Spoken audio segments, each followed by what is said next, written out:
There was a time when I was really frightened to be part of an education system where to be wrong and to make mistakes were the biggest things ever. But I had to keep promises. I graduated with a distinction and I thought I had fulfilled all my promises, but little did I know that working hard had become part of who I am and achieving what I wanted to do had become my personality. And I couldn't stop it. So I started doing another degree. But in this process I came across this organization which took me back to the days when I wanted to be creative.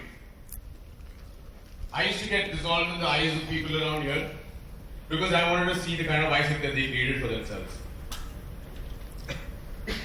Sometimes I don't want to leave those eyes and I don't want to break that invisible relationship that we've created because it gives me hope, it gives me freedom, it gives me expression and it gives me strength to be part of this world. This is who I am. I think that this is who I am, a normal young person trying to look into your eyes and get to know the kind of AIESEC that you've created for yourself.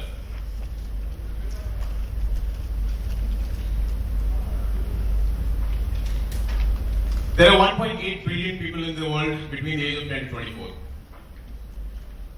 Never again is there going to be such potential for economic and social progress. The share of population of youth is growing every day. It's outpacing the growth of an economy. It's outstripping the kind of capacity that an institution has to give us basic facilities. Can schools and universities give the kind of education that we need today? 120 million young people come to working age every year. Can we provide them with those jobs and the salary that they need?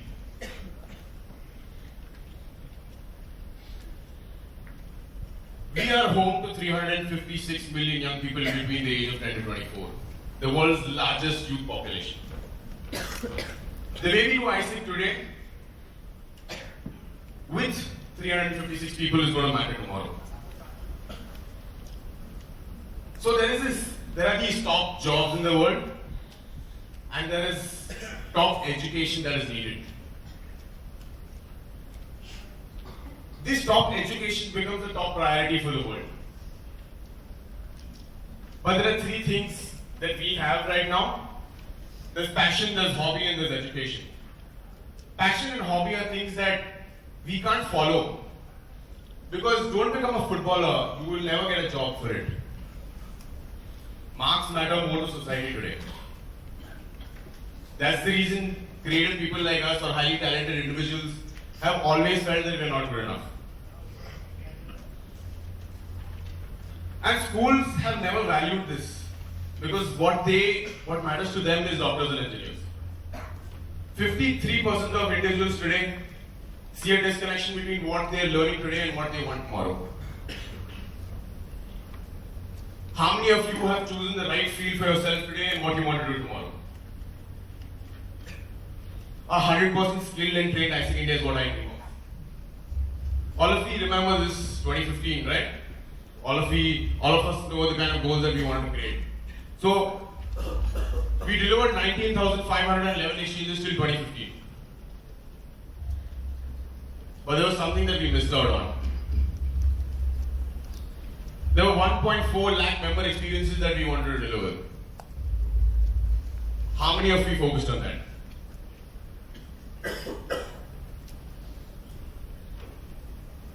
I was part of this 1.4 million experiences that we couldn't deliver. And I am one of those who long to learn, empower, innovate and develop with each one of you here. I created an AIESEC for myself which is beautiful for me. But I want such more experiences that each one of us can create an AIESEC that we want. And this could have been our magazine.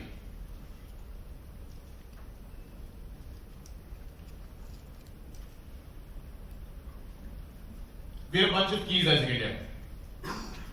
Every year we pick up a new key and we try to unlock those locks, but we end up with that bunch again. We are forcing our members to learn AIESEC. We're trying to innovate more than innovations can see our results. Innovation is not a 6-month thing, not a 1-year thing. It takes time. The most important resources in our organization, people and money, we don't know how to manage them.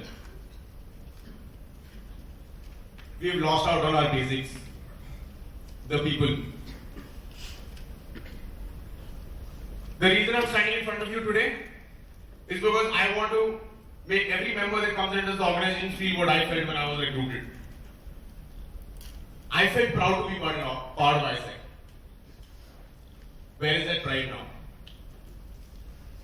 What is the difference between you and an individual outside AIESEC? We beat each and every member today to achieve. And the same thing happens at school. Why would I want to be part of this organization where I'm being forced to achieve, when I can't understand anything? I was an inactive member for 6 months. No one threw me out of my organization. They told me I'll come back. And today I'm standing in front of you.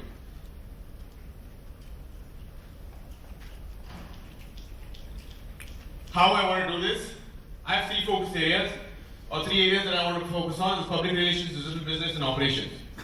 Starting with public relations, I want to outsource the PR that we have. Youth Speak. I'm talking about Youth Speak survey and not the forum. The Youth Speak survey is one of the biggest marketing strategies that AIESEC has today, and we have the most amount of insights that we can get from the youth. We can shape what we do right now with the kind of insights that we get. Government relations and industry relations, one of the most important things that we need right now. The next big thing I want to do is UN India. We have 27 different UN agencies in India. We've been listening to that we have partnered with the UN, we partnered with the UN, we have partnered with them. Where is it? How about getting our GCO projects endorsed by the UN, and which NGO is not going to pay you money? How about getting your members a United Nations Volunteer Program certificate? Which member is not going to work for you? The next process is digital business. We need to understand one thing. We've been listening to digital technologies every year, but we don't understand the concept. Digital business is not an effectiveness tool. Digital business is a strategy where you need to change the way you do business. You cannot plug in effectiveness tool in your business model and say that we're going to achieve success. It's not happening. The first thing I want to focus on is membership development. What kind of skills are we giving to our members today? Sales skills, team management. Is that enough? Are you giving enough skills to them so that they can become a CEO tomorrow? I don't think so. Neither do I have enough skills that I can become a CEO tomorrow. In my manifesto, I've written I want to become a normal manager in finance. How many of you have heard about LinkedIn.com acquiring a company called Lynda.com for $1.5 billion last year? Why can't we use that where Lynda.com is giving you skills and vocational training online? LinkedIn is giving you that facility where your members can get skills and development online. Why can't we ask our LinkedIn partners to do that for us? Branded content. Videos are going to dominate the world in 2016. It's raining videos on Facebook, on WhatsApp, on your family groups. Everywhere. 50% of the world's content traffic is by videos. Users' attention span is reduced to 8 seconds. How many of you have more than 20 apps in your phone? Yeah, even I have 20 apps in my phone, but the content that I see is where I see the app that gives me the best content. You need to make content that is really penetrating those 20 to 30 apps and coming onto the top. Rise of branded content. No one likes ads today, right? None of us like ads. You need to develop content which is really, really attractive, not to your eyeballs, but to your hearts. That's where the shares come from. You need multi-skill storytellers. People in our team who can really express stories. If you can't express it, give it to someone else. He can express the story the best. Operation. Let's create a Shape India project which can really shape India. Let's get as many partners as possible. Let's get it endorsed. Let's get it reviewed. Get everything done for it. Expansion. What are we doing for our expansion? Why would I open an expansion that's giving me 10 exchanges? Why would you open a startup if it's giving you 100 rupees of revenue? Why did you open your coffee shop? Is it giving you 100 rupees of revenue or more than that? Less than that. But you're fine with it right now, right? Because it's just a startup. But why would you even open it if it's giving you, it's going to give you more, right? What are we doing for them? Our tier 3, tier 4 universities, how are they going to develop, how are they going to deliver more exchanges? We need specific coaching, specific LC coaching. Specific processes are something that needs to be taught. Revamping our financial model. We need money. We need money to invest, and we need money everywhere. Let's figure how our products are giving us more money.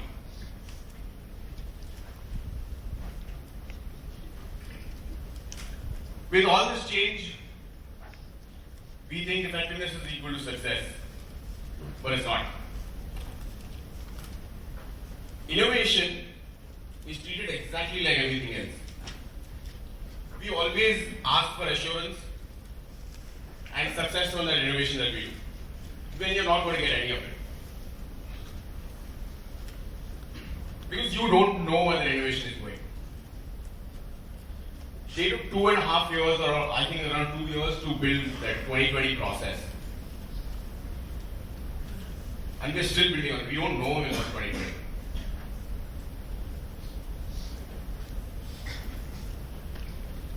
There are two things. There is this business model and there is innovation. Business model is the thing where you get money from. And innovation is the thing where you don't know where you're going to get money from. If you keep innovating and you don't know where the innovation is going, you're always going to fall back in your business model because that's where the money is. You need something to sustain yourself. And that's where the conflict is.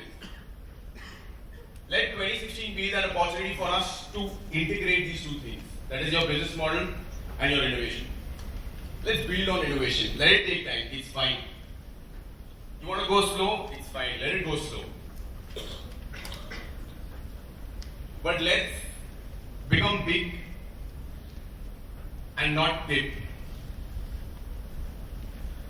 Ending, I'm going to invest in my members where I can invest in their learning and development, where I know what they're going to do tomorrow, where their current experiences connect to what they're going to do tomorrow. I want to empower each and every member, empower their desires for challenging experiences.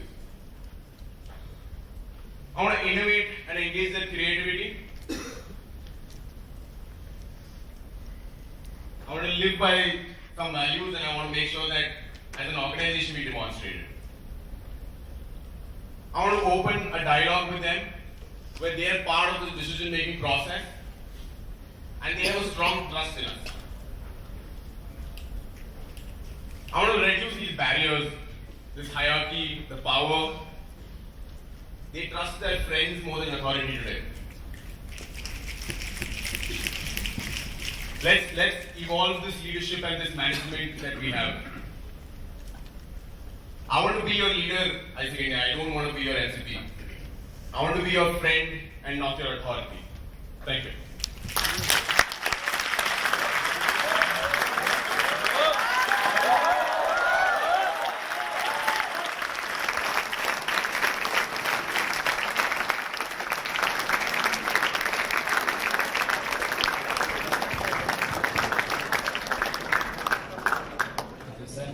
We can have a 1-minute breather.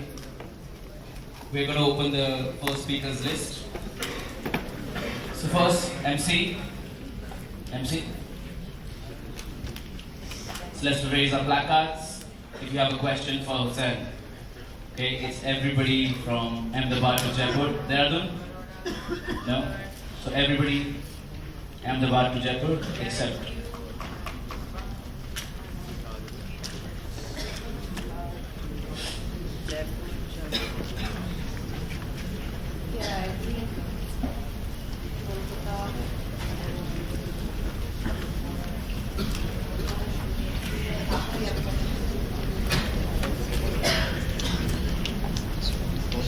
So you can take a minute to think if you want to for the questions. You don't have to answer right away. The first question goes to the MC. Good luck with the process. So the question from us is, so for a leader, it's very important that the virtue flows down on what you stand for, right? So unlocking your imagination, how do you think the people around you, the people that you either spend most time with you or you are connected to, do you see this thing being manifested to that? So, where I see this manifesting is that I'm a person where, as I said, my personality is where I want to achieve something for myself. And that's what I want them to manifest. And I don't want these people to go out of an organization where they're not learning anything. I want to keep them in that circle where they can learn with me and they can be challenged as much as I am. And it's going to become a virtue only when they're getting challenged every day, where no one is forcing them to achieve, but they want to achieve on their own. At the back.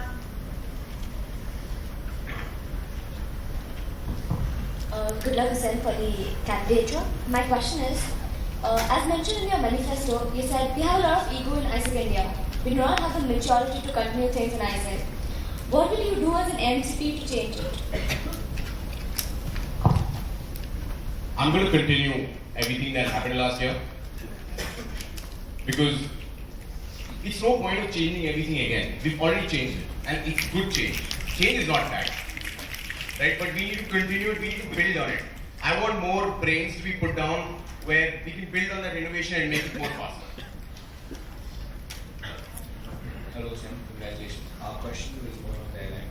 It is the pure personal ego that stops us. The pure personal ego that stops us from building a better AIESEC airline.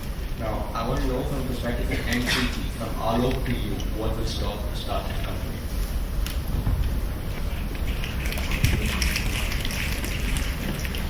Foremost thing that needs to start is focusing on our members. You can't force anyone to achieve. It's an inbuilt thing. When I feel good about it, I am going to do it. And I need to give you a resource where you are in that zone to learn and to achieve with me. I want to give that. What I want to stop is, innovation is good, but too much innovation over the years again and again and again and again is not good. Continue is, we have a lot of passion and that doesn't need to die. Keep continuing the passion that we have in us. All the best, I hope, for the process. My question to you.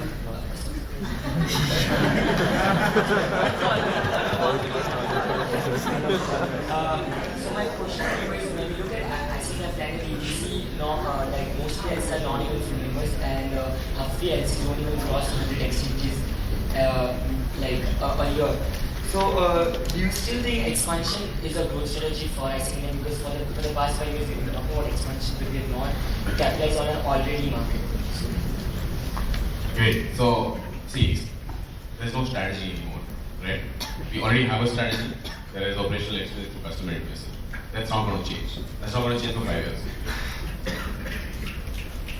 Expansion is an activity that you do. You need more operational units to come up and people to contribute to those expansions. So the thing that has happened is that we've not concentrated on them, or we don't know how to do expansions. We've never given them a resource. The concept of expansions for us right now is that I'm going to open an expansion because for the next 5 years it's going to give me numbers. On a global level, expansion doesn't work like that.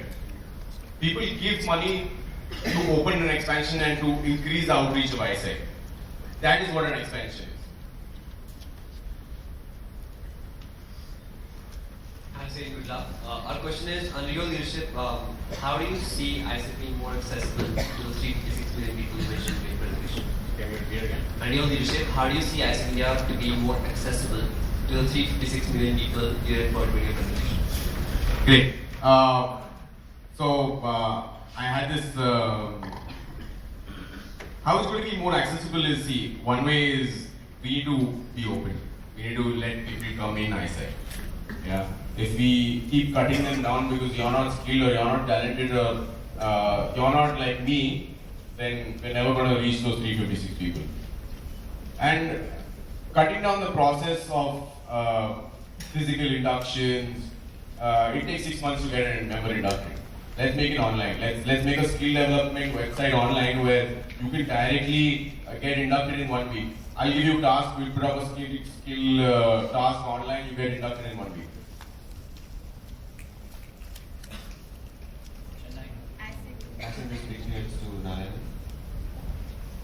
Very good morning, President.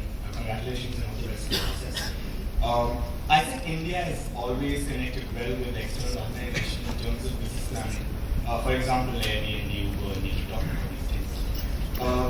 One major aspect is the legal aspect and the processes which we usually tend to forget. I saw that in our application.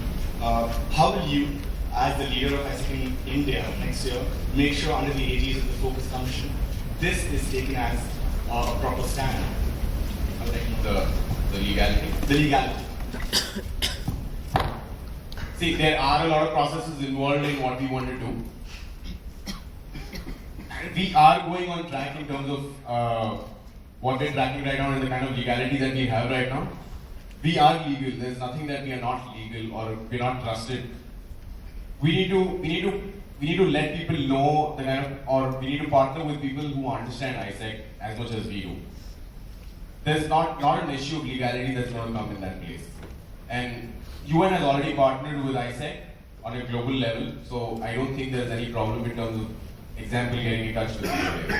So we need to look out for partners which understand AIESEC and they don't bother about the kind of legality that we have. The only legality that we don't have an APG certificate for doing CSR. India.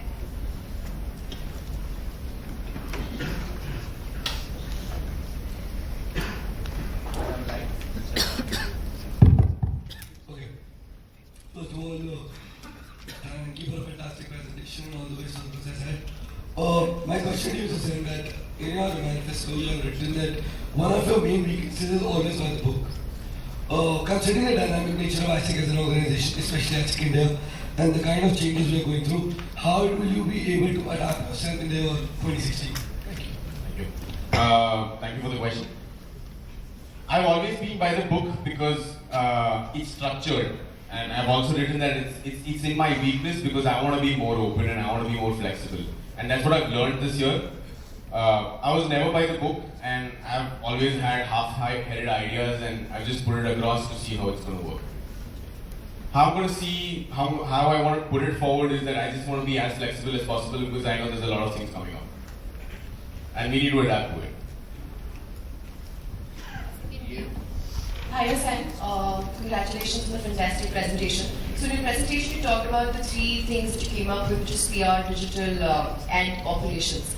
Would you like to explain to the plenary how did you arrive at it, and why are those 3 things so important to your entire presentation? It's very simple. I didn't want to put down any kind of strategy or any kind of extra innovation, but I want more of activities that we can do to make sure that we're still reaching where we want to go. So it's more of the activities that we missed out on or probably we couldn't concentrate on.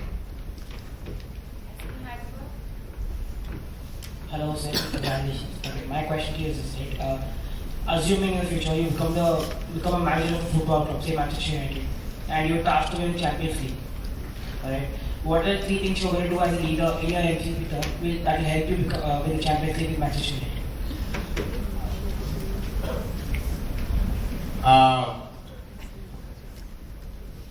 I'll stick to 2 things. One thing is that to win something or to win the football match, if you'd say, is people need training. Yeah, need rigorous training every day. And second thing would be building a relationship where they can trust me. So those are the 2 things I want to take forward. I can add. I was saying congratulations on your application. So during your presentation, you mentioned you dream of a 100% skilled and trained AIESEC India. Do you think leadership is something that can be trained and it's all about skills?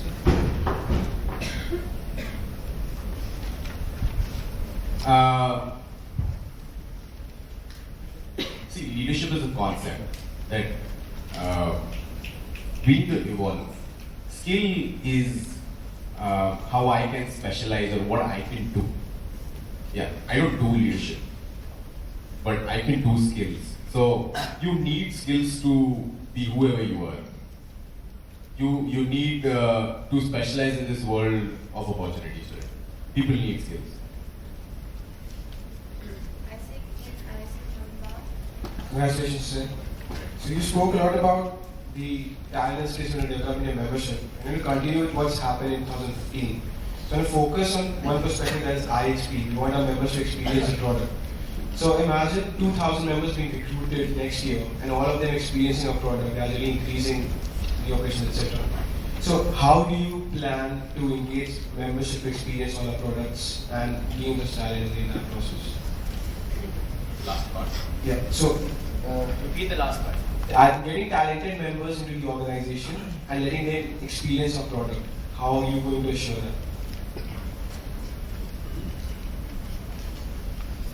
See, our products are an experience and they give certain amount of skills, right? To make sure that we ensure that all of the members that we want go on an ISP or go for an internship is an ideal situation. Everyone in AIESEC may not or may be able to go for an internship. It's something that I can't ensure. But to promote that aspect, it's a journey in AIESEC that we need to promote. So that is, I haven't gone for an internship because my parents don't have enough money to send me for an internship. But I want to go for it, and I'm trying to grow in AIESEC in whatever way possible and get as much experience as possible. One day I may get my own money and go for an internship. So no one's stopping me. In the end, connecting that member to AIESEC and then whenever he goes for an internship is fine. But can we track if tomorrow we recruit 2,000 members and after 5 years also they go for an internship, it's still an ISP for me.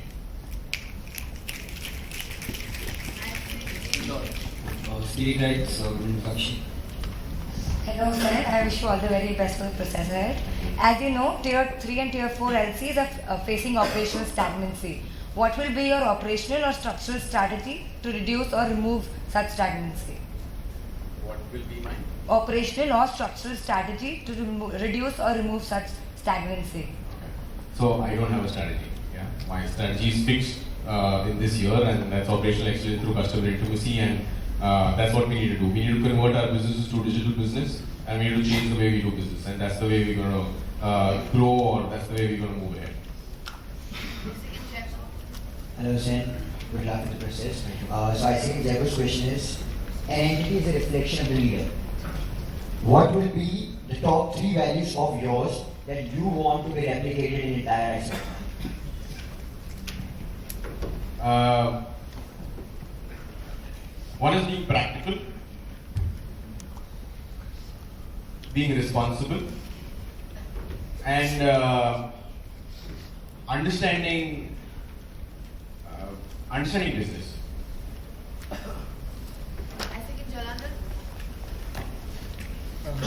Congratulations on your candidature and all the best for the process. So the question is, AIESEC offers a transition leadership model. So you talked about AIESEC in India being a bunch of those keys in which every year we try to unlock something or the other, and then we fall back again to that bunch. Why not? When you talk about those companies like Facebook and Google, they have a common CEO who has the organization for some duration, and therefore they are there, and maybe this transitional leadership model is something that is pulling us back. So your thoughts onto it? I didn't understand the question. Okay, so the transitional model that transitional leadership model that AIESEC offers, right? So maybe it is something that is pulling us back because each year we have a change of the head, and therefore we cannot do what we are actually trying to do, still being here for 60 years. So I would ask you this question is that, are you in AIESEC to fix AIESEC or to do exchanges, or are you in AIESEC to learn? Because I joined AIESEC to learn and experience AIESEC and not to fix AIESEC.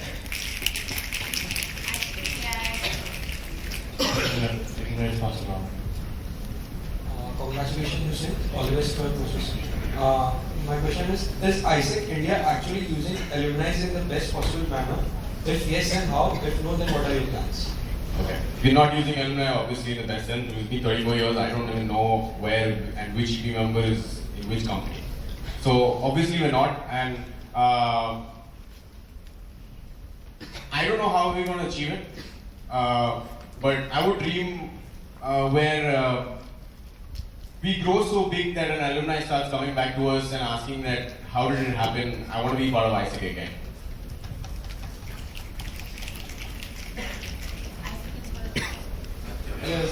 So one of your strategies was membership experience, and one of the bottlenecks of membership experience, and even one of the strategies is digital transformation.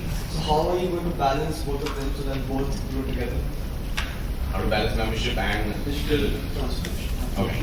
So I want to integrate membership development as a part of digital business, and I'm not using digital technology to make my business more effective.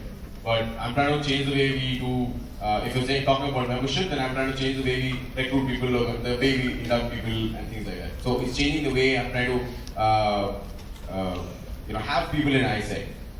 And can they be more, can they understand AIESEC much better by that digital induction process? So I want to integrate these two things, and it's automatically going to get balanced. AIESEC Manipal University waves question because we did AIESEC in Mumbai. It was like 2 past experience, right? So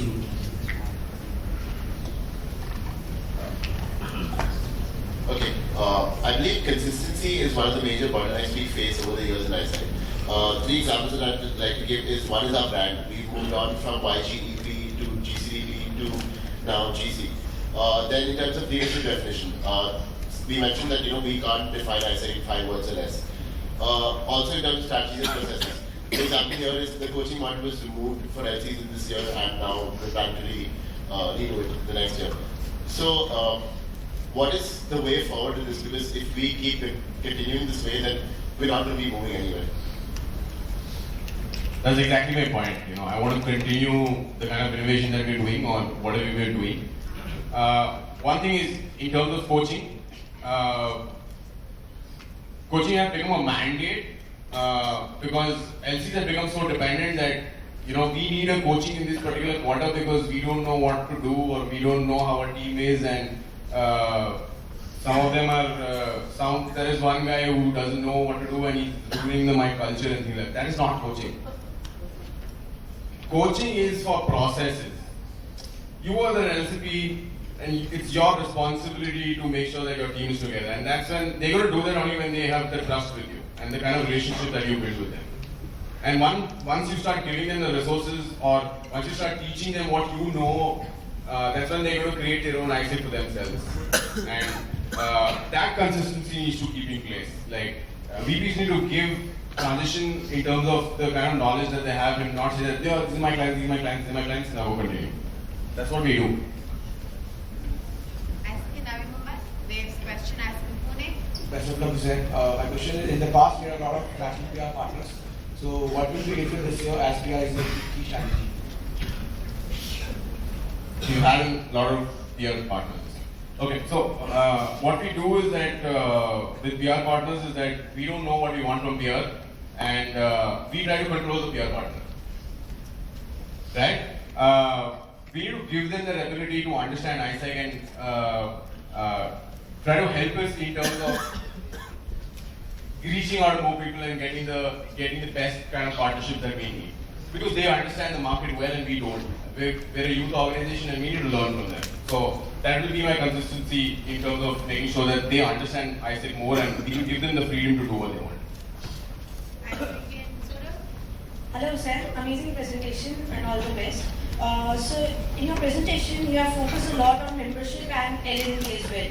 knowing that in 2016 only 4 or 5 LCs have a BPTM, that means only one person, one responsible person in the LC who's going to make sure that L&D is taken care of in even recruitments or membership and everything. Knowing that we don't have other people like other LCs having one responsible person, how do you make sure that L&D as well as the whole membership thing is taken care of? Great. So, see, the thing is that we don't need a VPTM to sit every year and teach my members L&D. That's not happening. You have VP, you have your exchangers who know the exact process of how exchange happens, and those are the people who need to give learning and development to that member in terms of increasing productivity for that particular product. That is where L&D needs to come in place. I don't need to give L&D in terms of what AIESEC is and why it's happening and the statements that we have and the values that we have. That's going to come anyways. I'm going to learn it through the process, but I need to know how AIESEC is done.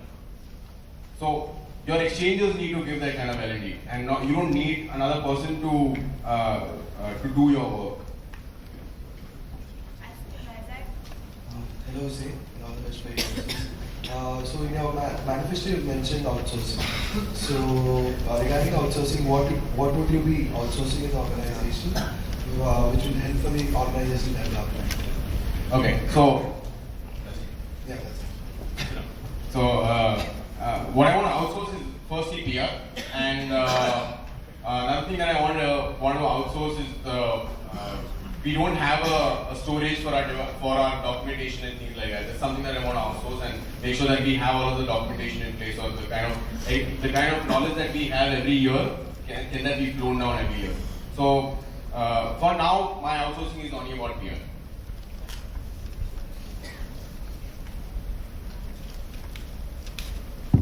Okay, please opening the second round. So MC, please raise your placards, LCs, if you have a question. So, where is AIESEC Jodhpur? Can you raise your hand?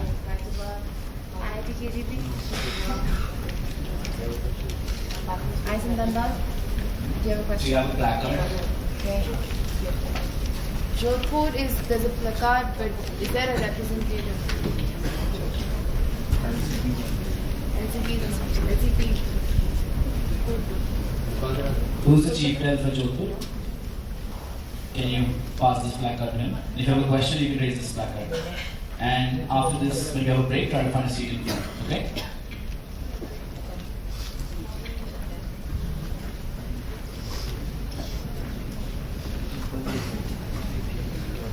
Okay, let's begin with the MC.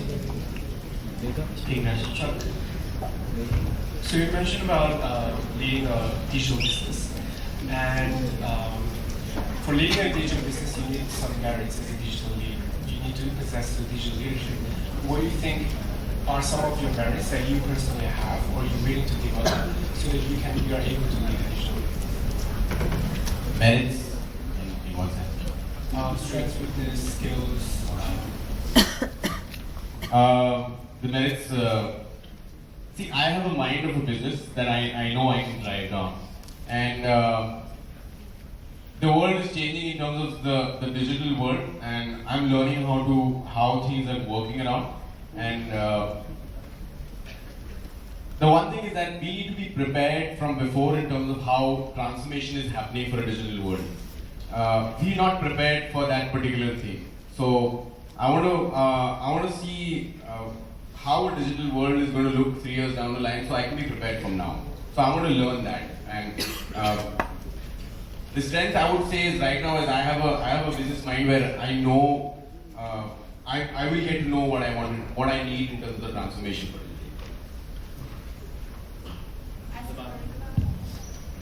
My question to you is, we know how to start things in AIESEC India, but we don't know how to track things. And it goes with anything that we do in AIESEC India. Do you agree with this? Yes.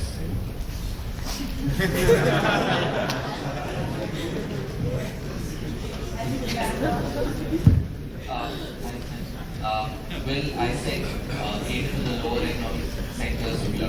Will AIESEC cater to the lower economic sectors of India? If yes, how? If no, why?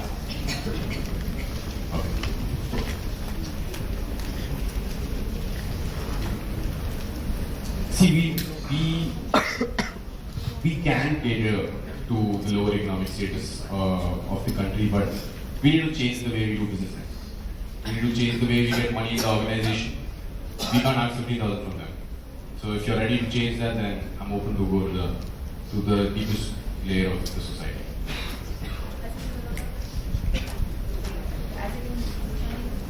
Speaking very fast. Hello, Sen. All the best for the business. Thank you. The question is, we recruit and train members so that they can develop more leaders. That means to cover 365 million people, we either need a huge amount of members. Can you repeat it again? We recruit and train members so that they can develop more leaders.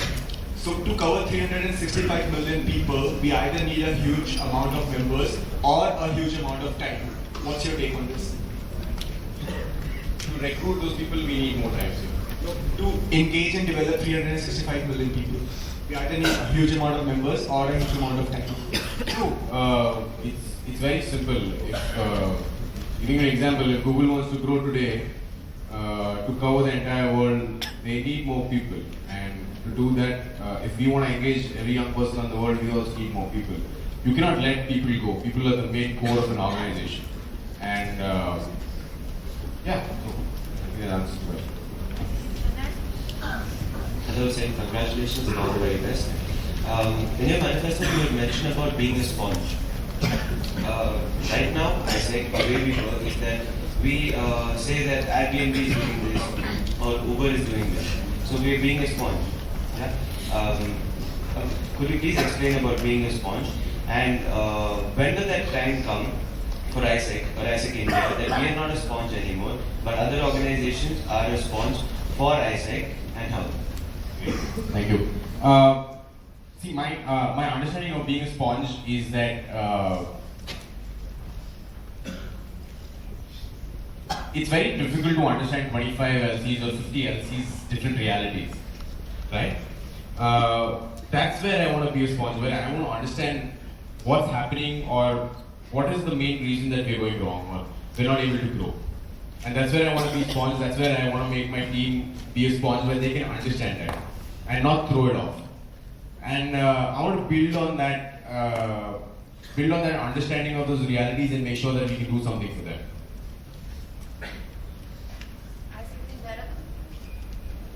Speed rights revolution. Best of luck. Since you mentioned AIESEC 2020 process, the visioning process, and before that it's time taking. So how do you think that this make our process more effective in LCs and in the national community? Good. So, see, it's going to depend in terms of what we want to do and which part of our model do we want to make faster. And we need training on that, we need people who can help us in that particular thing.